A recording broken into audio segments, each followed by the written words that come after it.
Welcome to All Villa, No Filler. Remember to subscribe to the show, follow us on Spotify, Apple, YouTube, and wherever you get your podcasts. Aston Villa have signed Borussia Dortmund attacker Donyell Malen. He's joined for a reported £20 million fee there or thereabouts, various different numbers floating around. Today, I'm joined by Dutch football expert Joe Baker. He's been based in the Netherlands as a freelance football writer for the last 4 years and formerly ran an Eredivisie blog called The Oranje. Obviously, Donyell Malen himself is Dutch, a Dutch international. So, Joe, always good to chat to you. First off, what do you think about Aston Villa signing Donyell Malen?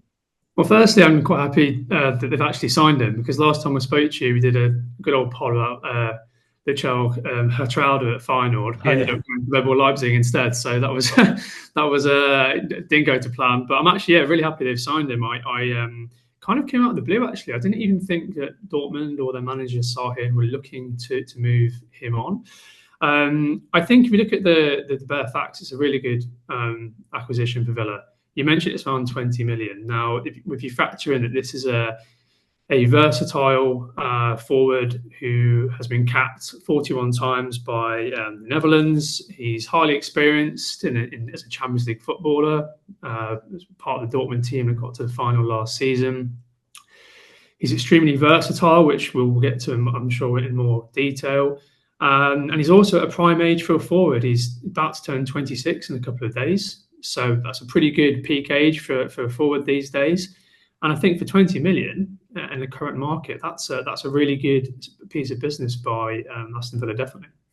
Yeah, and I've watched quite a bit of him over the years. Very, very inconsistent, I think, is how I would describe him at times. But what type of a player would you describe him as? Well, I think he's a bit of an enigma, Donyell Malen, and I'm excited to see how he does under Emery. I'm excited to see how he does properly in the Premier League. He actually got signed by Arsenal as a youngster. He came through the Ajax academy, was signed by Arsenal, but never really made it. Well, he never made a first team appearance at the club before leaving for PSV. I think in around 2017 period is when he joined the club, and he has been a bit hit and miss. If you look at the core numbers, they look pretty good in terms of his goal and assist ratio. I think at Dortmund it was 39 goals and 20 assists across 132 appearances in all competitions, which is pretty good. PSV again, I think it was 39 goals and 132 appearances. 2018-19 he was particularly prolific and ended up, 2021 he's particularly prolific, and that's what got him his move to Dortmund then. But he's never really quite made it as an established player in that Dortmund side. He was an important player as a squad player, but he never really, I don't think, has started regularly as a key attacking asset for the side. And it's kind of similar with the Netherlands, where I think the majority of his appearances have actually come from the bench. I mean, 24 times he's come on as a sub. He did start against England in the Euros, if you remember. As a right player. But I think Villa fans need to look at this as, in terms of the versatility he's going to provide for the club and the depth. There's definitely a player in there. He can score goals, he can make goals, he can work within the system. I think he suffered a bit at Dortmund because he's played under 3 different managers. Which is never going to be easy for an attacking player because coaches always want different things. And I think we're going to talk about this more later in the pod, but I think working under Emery could be really good for him. I think he can play off the right, the left. It's actually most of his appearances come as a centre forward. The articles I'm seeing are describing him mainly as a winger, but he's actually played a lot there, which we can go into more detail on, of course. I think that he's a good player. He's got strong potential, excellent sign in terms of the value for money. I would say there are some, not red flags, but some uncertainties. Can he actually do it at the Premier League? He's unproven at this level. Why did Arsenal decide to let him go? I know he's a lot younger, but what was the reasons for that? Is he going to be happy being a squad player or backup player? I think he'll be seeing this as a real, you want to be a regular. Is there space for him in the team? I know there's been inconsistencies a bit with Leon Bailey this season, some injury problems for Ramsey, probably an over-reliance upon Morgan Rogers. So I think if he's happy being a bit of a rotation option, to begin with as he found his feet. I think that could be really, really useful for Villa. And you mentioned consistency. I think that's a fair point.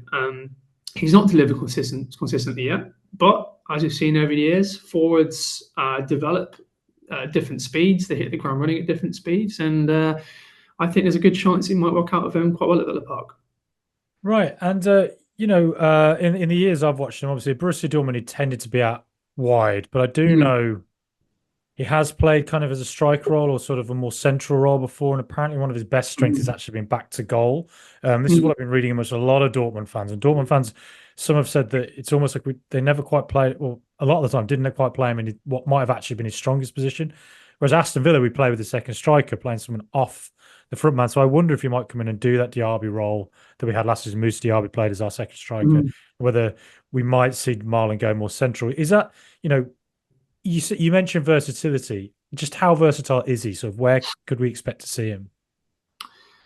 I mean, if we're looking at it specifically as an attacking midfielder, I think only 5 of his appearances have come as an attacking midfielder. I think to date, 138 as a centre forward, 88 off the left wing, 78 off the right wing, and 5 as an attacking midfielder per transfer market, which last time I looked. But at the same time, you are right. He's strong on the ball. He's deceptively strong. He's quick. I think he could do that role. If Emery wanted times as well to have that rotation option where either Duran or Watkins drop a little bit deeper and Malen runs it behind, that could also be very, very, very effective. I think physically he probably would be quite good in the Premier League. He looks a bit of a diminutive wide player, but I would say that's a bit unfair. I think he would like to get stuck in as that sort of player. So I think he could offer Villa lots of different options. The issue that Emery's got is that I think Villa need this player to be hit the ground running quite quickly. There's a lot of fixtures, a lot of matches. Is the rest of the 4 odd months left in the season going to be enough for him to prove to Villa fans and to Emery that he can do a job straight away? I reckon in the long term he's going to be a very good signing. But to begin with, I would see him as someone who can start every now and again in different positions. But I wouldn't be surprised if initially we saw him more as an impact sub, maybe when the game is slightly more stretched, to offer something a little bit different for Emery. Yeah, and how would you say he's performed at Borussia Dortmund over the last few years? I mean, I don't watch the Bundesliga on the same level as I do the Eredivisie, but I think the fact that he had a prominent role in the side that got to the Champions League final last season has to be acknowledged. The fact he's been selected for the Netherlands, who do have a lot of wide forward players. As I mentioned earlier, he did start in that semi-final against England. I think at the Euros, he scored 2 goals in 4 appearances.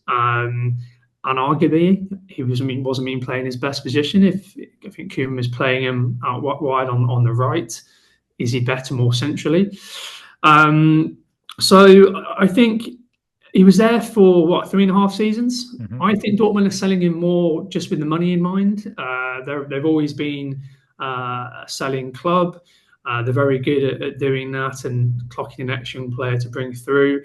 I think they've also got a relatively high amount of attacking depth. I think they signed Maximilian Bayer in the summer from Hoffenheim. He's a very good player. They signed Guirassy. They have other players who can play in those wide roles. So I have the feeling Malen's probably said, I want to go back to the Premier League. This is a good opportunity for me. And Dortmund have said, you know what, it's an opportunity for us to get some money in. I wouldn't judge Malen based on the fact that Dortmund are looking to sell him. I think this is a good deal for all parties involved.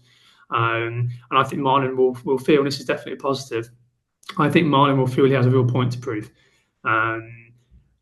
Considering he didn't make it at Arsenal. A lot of players want to play in the Premier League at some point.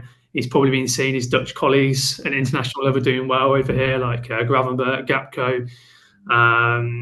So, yeah, I reckon he'd be quite motivated to do well here. So we'll have to see. But at the end of the day, as I said at the start, he's been playing at a high level. Dortmund came very close to winning the Bundesliga. Let's not forget, in 2023, they absolutely screwed it up on the final day of the season. They should have won the title that season. He played a fair amount in that campaign.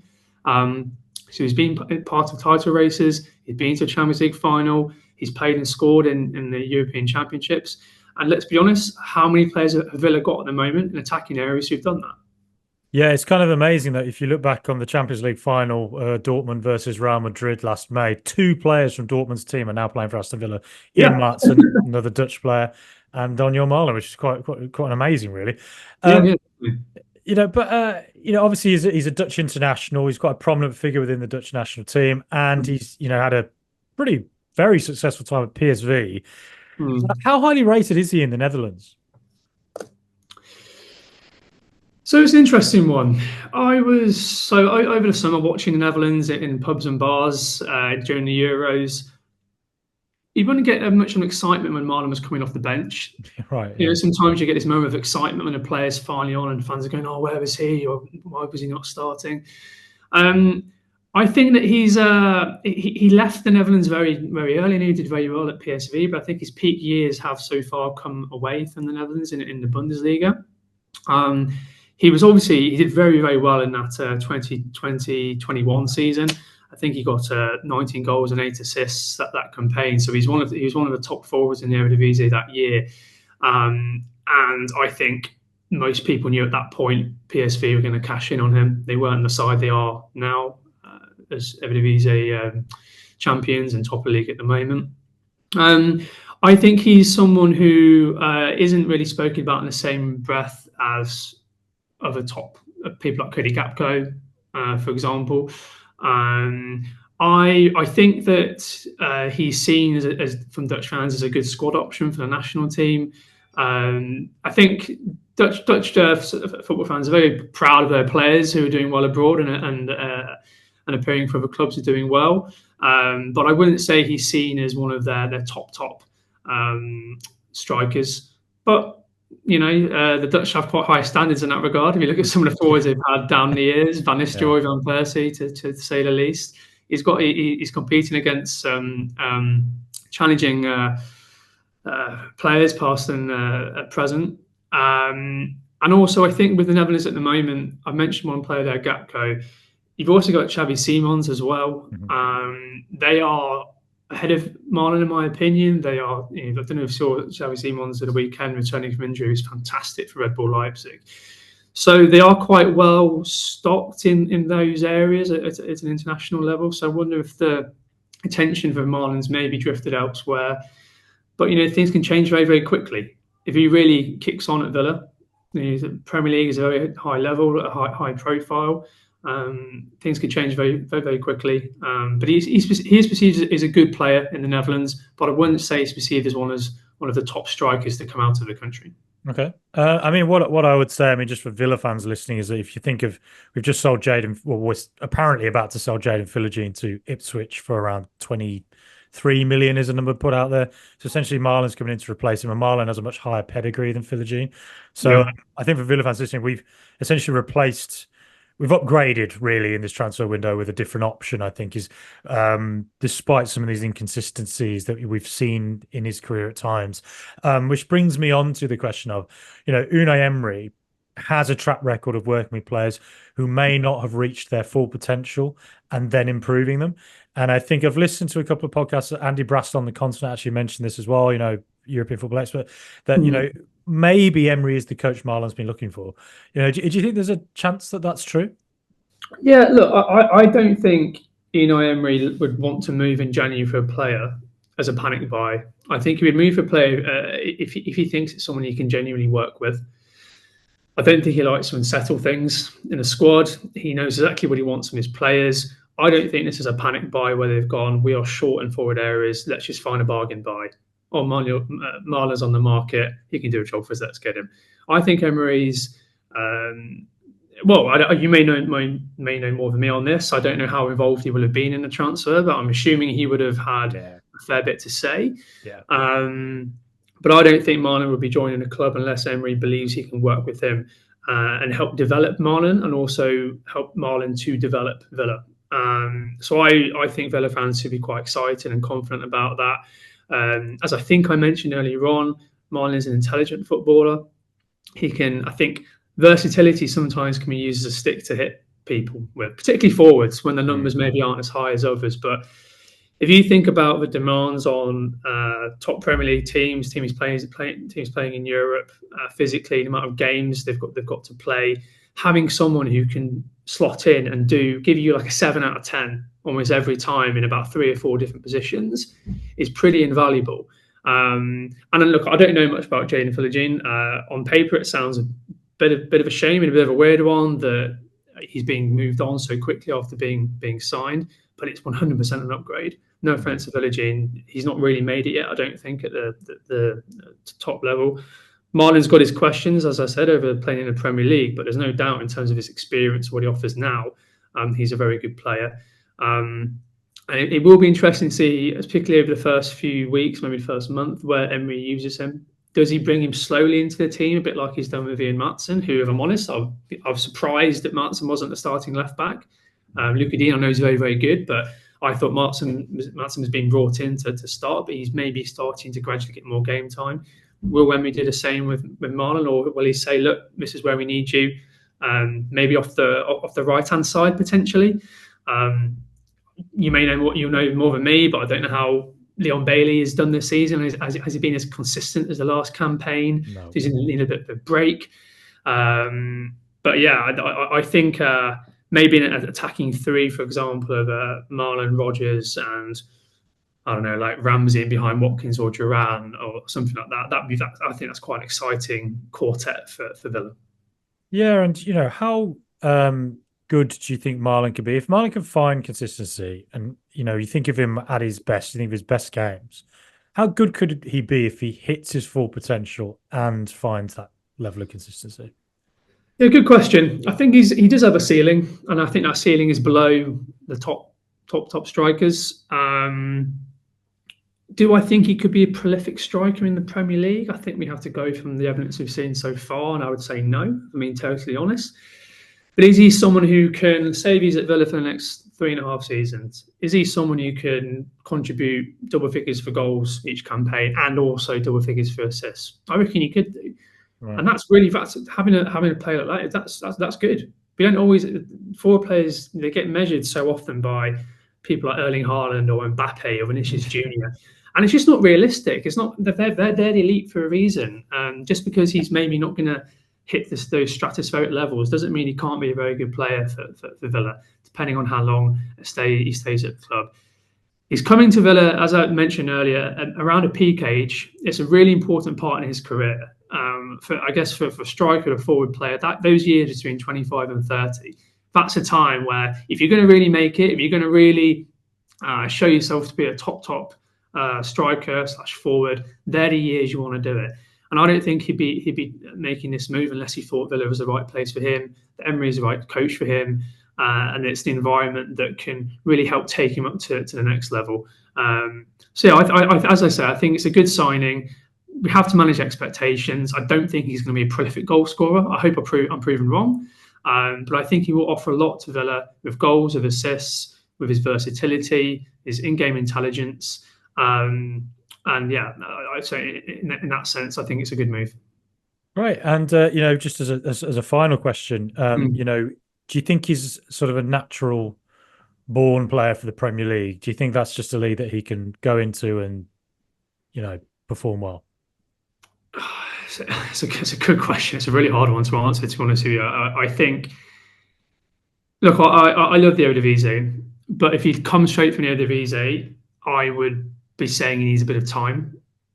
But the fact he's been playing in the Bundesliga, I know people might argue it's not the same level as the Premier League, but still a very, very good league. Obvious Champions League appearances as well, international experience. I think he has the attributes to do well in the Premier League. It remains to be seen. Obviously, I don't have I wish I had a crystal ball to answer that. Will he be able to cope with the pace of the Premier League? It's a bit different to the Bundesliga. Definitely different to the Eredivisie. But yeah, I mean, he's had a few injury problems as well, I would say, over the last couple of years. Hopefully he's got over those now. They won't interfere with his progress at Villa. But to put a positive spin on it, I know that Arsenal let him go, but there was a reason they moved for him in the first place. There was a reason that he came through the famous Ajax Academy in the first place. There's a reason Dortmund were excited to sign him and splashed out to get him in 2021. And there's a reason why Emery's moving to get him now. I think he's a very good forward. He's got a lot of potential. Hopefully he'll do very well in the Premier League. But yeah, last time my predictions with you landed a bit flat on their face. So I'm hesitant to say he's going to be the answer to all of Villa's problems. But I think for the short term and hopefully in the long term, he's going to offer them a lot in many different ways, as I said. And as we said at the start, if it really is 20 million in January as well, you remember how normally transfers in the January transfer window are very high and extortionate. I think that's a really good deal for Aston Villa. And as a Dutch football fan, I really, really hope it pays off for Malen. Yeah, and in fairness, I think with Hertreuter, I think Villa were going to get him, and then PSR just. I think that's the general vibe since then. And our right back area is still a really big problem. We're still trying to sort things out. So you see how he ended up at Leipzig. But Joe, look, it's been absolutely brilliant to chat to you. Thanks so much. Very exciting to see Donyell Malen, a Dutch international, turning up to Aston Villa. Wasn't too long ago. We were down in the deep, dark depths of the Championship and bottom of the league, getting 17 points. So things have turned around very quickly at Villa. But thanks so much, Joe, for coming on. Where can we find you and your work online? Yeah, the best place is still probably on X. BakerJoe21 is where I'm spending most of my time if I'm talking about and writing about Dutch football, appearing on podcasts such as your own. If people come across my work, feel free to drop me a message, get in touch, and any questions in the future on Malen, on Maatsen as well, or any other recommendations or insights from the Netherlands, please do let me know. And thanks a lot for having me again on your podcast. No worries. Thank you so much, Joe. It's been great chatting to you.